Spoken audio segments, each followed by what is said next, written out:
Good evening. In a packed show tonight, we meet Dunk Sturgeson, the Danish entrepreneur who invented the instant swimming pool. He claims all you have to do is just add water. We meet the comedian Jacob Hulland, who was told he had funny bones. Unfortunately, the person that told him that was a nurse. In the business world tonight, stock markets crashed as missold PPI insurance companies were missold PPI insurance. The government has formed a new company so that missold PPI companies can claim on their missold PPI. The new organisation is called PPI Insurance Claims for PPI Insurance Claims Companies Company Incorporated Limited, or PPI CF PPCCCIL for short. We chat to a man who has been stuck in a drain for 17 years. He says he's got used to it now and has even appointed a drain prime minister. The PM is a blonde rat with strange spiky hair. Boris Johnson has commended the rat's style. In sport, Andy Murray has begun playing Wii tennis. He lost his first match against his own daughter, and here's what he had to say.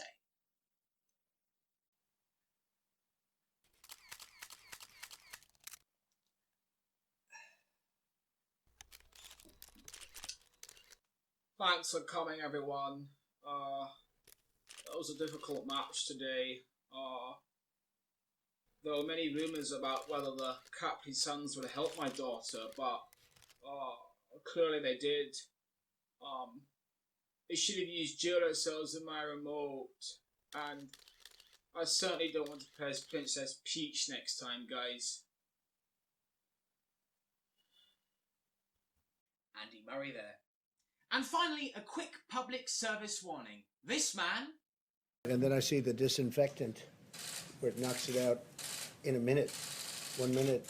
And is there a way we can do something like that by injection? Is still on the run. He is very dangerous. Do not approach him. He's believed to have a small role in the American government. Hasn't TV news been important during COVID-19? Well, I suppose it has. But before the crisis, I thought the news was stupid. I used to think of it as a tragic clip show hosted by scary head teachers and wannabe estate agents. But now, rather than trying to make Hugh Edwards an offer for a lovely semi-detached property, I seem to hang on his every word, as if he can see into the portal of time. But Hugh doesn't want to give us good news anymore. Tonight at 10, everything's going wrong. You're in trouble, and I'm in trouble. If disease doesn't kill you, then climate change will. And even if you avoid these things, you'll still be depressed for the rest of your life. And it will be about as fun as being stuck in a hole with a hungry bear. But now, Julie, with the weather. Oh God, I hate the news so much. Quick, I have to do what I always do in difficult situations. Go to my happy place. We're all going on a summer holidays, no more worries for a week or two. Worst affected local authorities over here, Leicester and Ashford, has seen over 1,000 people infected per 100,000 of the population. Fun and laughter on a summer holidays. If individuals, families, firms do not take them seriously, the probability of a second wave goes up very, very sharply. We're going where the weather shines brightly. We're going where the sea is blue. After 3 months of shutdown, the Premier League will return. We're all going on a summer holidays. No more worries for a week or two. We want to see some kind of goodness in this crisis, which is why we end up doing very silly things. Like doing your hair up in the style of Boo from Monsters Inc. just to make you feel a bit better.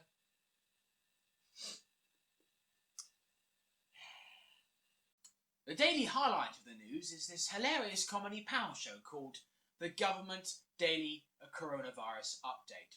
Funny show, and they had some great guest hosts, from Oblivious Tory Type A to Oblivious Tory Type B. My favourite host, though, was Sir Bruce Forsyth. Yeah. Keep isolating America's infection rate today. Higher or lower? They even did a garden special, which was hosted by Dominic Cummings, also known as White Man Type C. In this episode, Dominic was asked lots of difficult questions about his naughty excursion to Durham, sort of like a little boy sneaking off a school trip to Alton Towers. Anyway, we didn't really get to hear many of his answers, of course, because much of the episode was taken up by the sound of Robert Peston trying to finish a sentence, combined with the very audible noise of everybody in the country doing this. Oh. That Robert Peston, though, flippin' heck. I mean, I do like his show, but he's not really the king of brevity. Imagine if God gave Robert the 10 Commandments.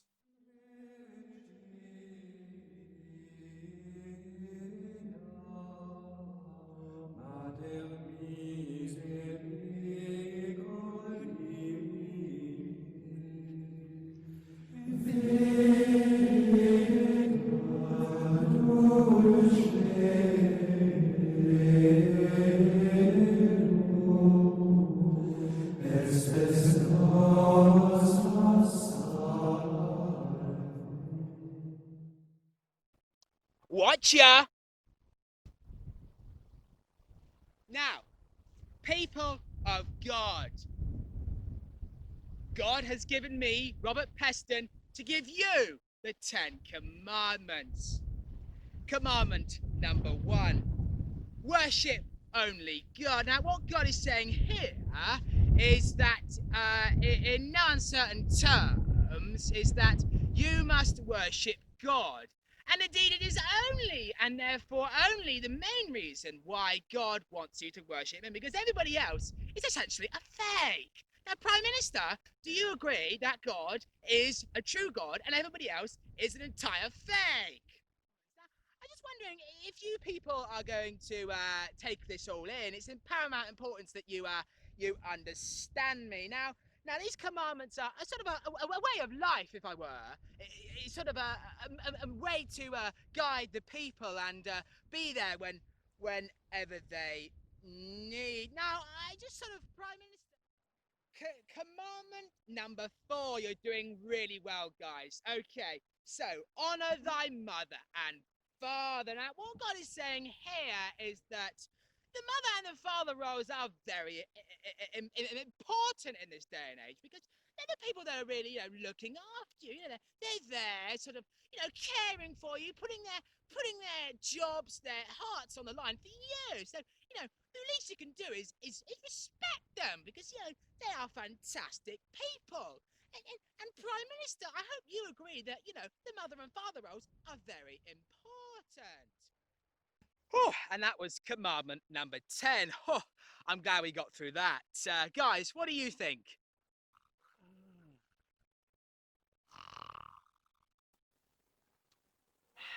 Stimulating stuff. Over to Anushka to find out what God wants from his people. Anushka. Of course, the news wasn't the only thing that changed during COVID-19. Large gatherings were banned by law. In fact, only last week I reported a large mass gathering of woodlice. Basically, we were all given the title of household spy, which was good because all the real jobs were cut. I had to let myself go, which was very sad. However, I have been spending my time very wisely.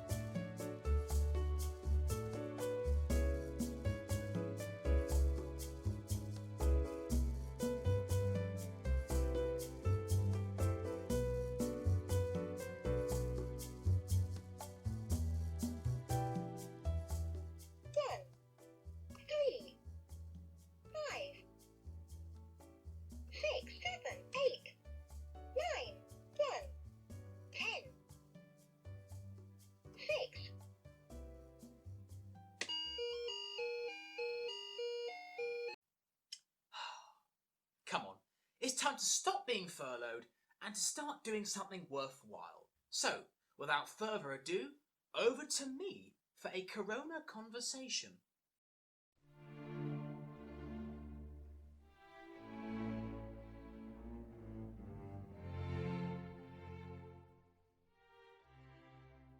Thanks, Jacob. Hello, and welcome to Corona Conversations. My name is Jacob Hulland, but you've probably guessed that already.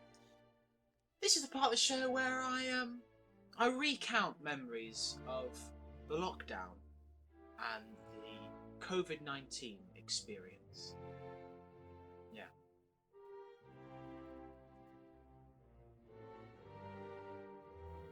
So a lot of people have been saying, are we going to know how to socialise after lockdown? Well, that was never really an issue here in Wiltshire because the people were already antisocial. It's the combination of too much money, too much countryside, and too many private schools. Yeah. I experienced this earlier in June. I went on a cycle, and in the distance, there were two ladies walking a small horse. That's the sort of thing you see here in Wiltshire. And I could hear them muttering to each other. I couldn't quite hear what they were saying, but I could hear they were muttering to each other. Or perhaps they were talking to the horse. I don't know. Anyway, they were sort of posh muttering to each other. Do you know this? Where there are two Tories in the distance, but you can't quite hear what they're saying, and all you hear is I don't really know what's going to be. Anyway, I approach the horse, and one of the ladies turns around and starts doing this.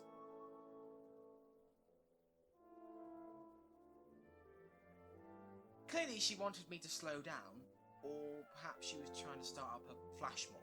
I don't know.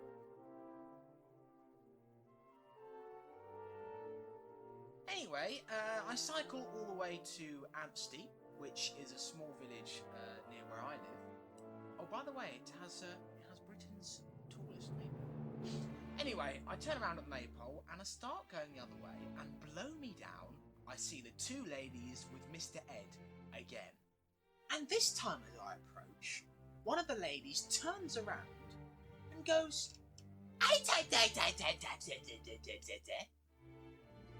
and I go, sorry, I can't hear what you're saying. Take your silver spoon out your mouth. I didn't say that. And she goes, make sure you make a noise this time so she knows that you're there. I thought, okay, alright. And then as I'm passing, I go, what noise should I make?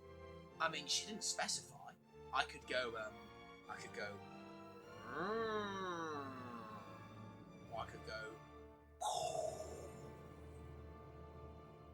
or I could go.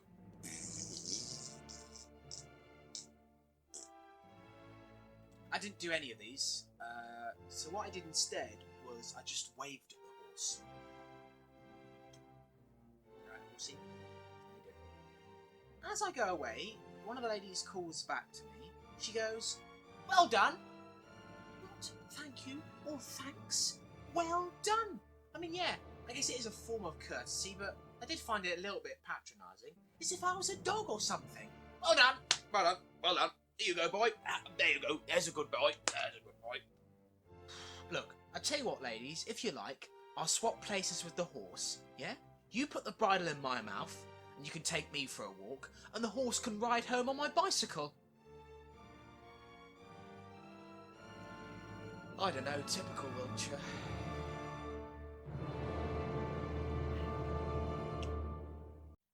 Now, during lockdown, I came up with a new game. It's good for lockdown as it can be played indoors. So, let's take a look at a match of Nose Armageddon.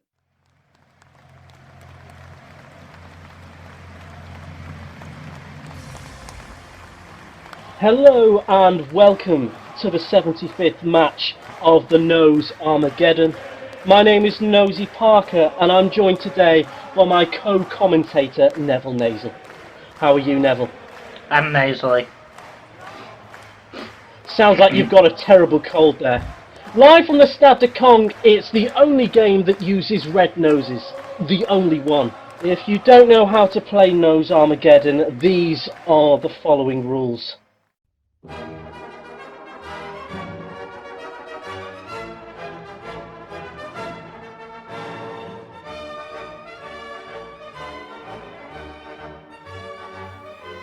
The game is played for 5 minutes between two players, each wearing a red nose. As the game starts, the players throw one additional nose between each other. Now, one player shouts "Nose Armageddon" and they take their nose off and also begin throwing it. If the other player wants to win, they must also shout "Nose Armageddon" and throw their nose into the mix. There are now 3 noses. One player will now shout "Anti-Nose Armageddon" and put their nose back on their face. They must do this whilst throwing and catching the other noses. The process on throwing their nose into the flow and then putting it back on their face wins them 1 point. The person with the most points after 5 minutes wins. However, if someone drops a nose at any time, they instantly lose and the other player wins, thus ending the game.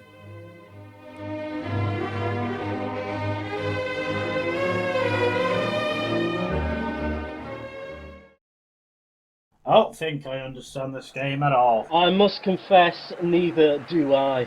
This game was invented out of pure madness during lockdown, and I'm not sure if it's worth even being a sport. Yeah, but who can question the madness in our heads? Yeah, very true, very true.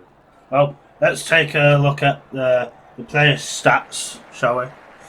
Here we have Elisa Hulland with some of the highest successful throws in the league this season. It's very good throws from her. Very professional. We have seen her play quite a few games away from home, especially.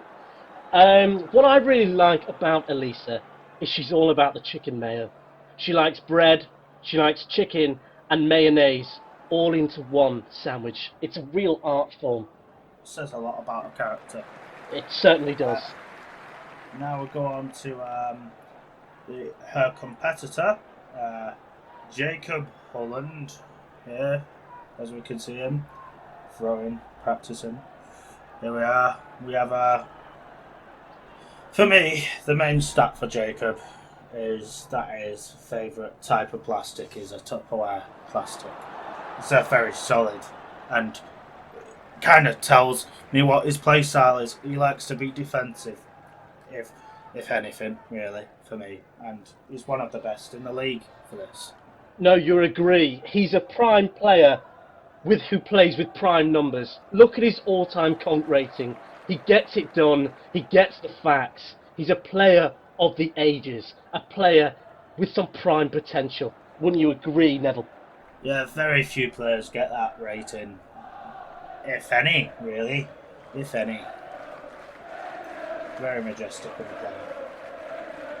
Alright, here we go. There's the crowd. Lovely crowd, look at them. Oh, you can't stop this. Oh, the crowd are there, going through the generations. It's a generational game. The generation game, shall we call it. Perfect. Oh, a rare sight there. Baby Jacob is watching the match today. He's clearly a fan of this confusing, nonsensical sport. Look at those chubby cheeks on that. Wow. And there's a oh, there we are. I'm release. She's about to say the game's going to be starting yet. She's checking the noses actually. The officials are quiet. Please, quiet. And there we go. We're starting. You rarely get this kind of homely feel. Nose Armageddon. Stadiums around the country. I think only the Stade de Cong has this warm feeling in our Nose Armageddon. hearts. And it's been around for generations. As I said, Anti-Nose Armageddon. It's a generational game. Anti-Nose Armageddon.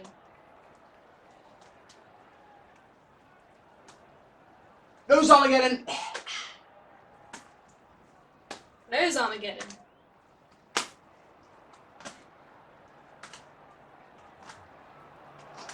What a throw there from Jacob. Oh, and it's caught Elise out. That looks like it's going to be the game. That's it. That's just fantastic.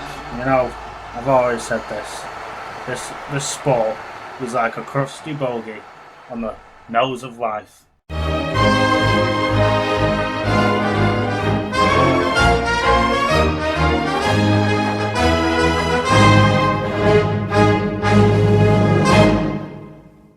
More coming up after this advert break.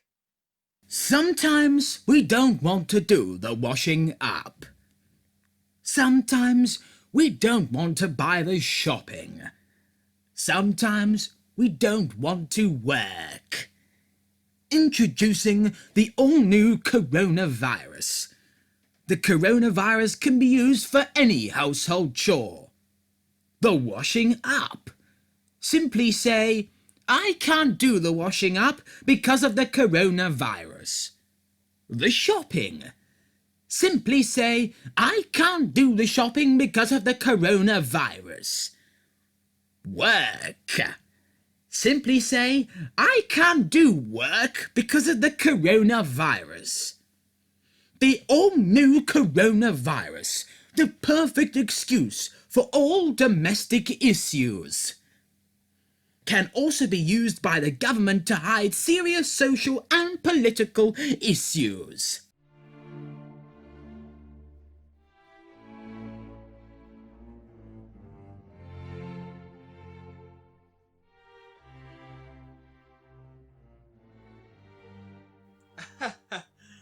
Oh dear me. Hello, and welcome to the final Corona conversation.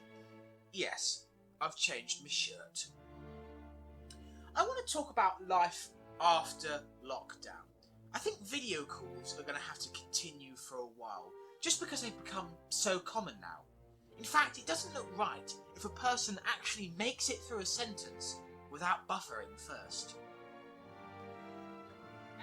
In fact, when I meet somebody in the flesh now, I always accidentally start the conversation with, "Is your Wi-Fi good?" And I met a friend at the park the other day and we were having a bit of a kickabout, and I actually said, "Wow, I'm enjoying this kickabout. I hope we don't get cut off." Oh, ridiculous. Do you know what? I would go as far as saying it won't look right if a person doesn't do this mid-sentence. So I was just wondering if we could do something, and maybe we should meet up round the park, or perhaps at...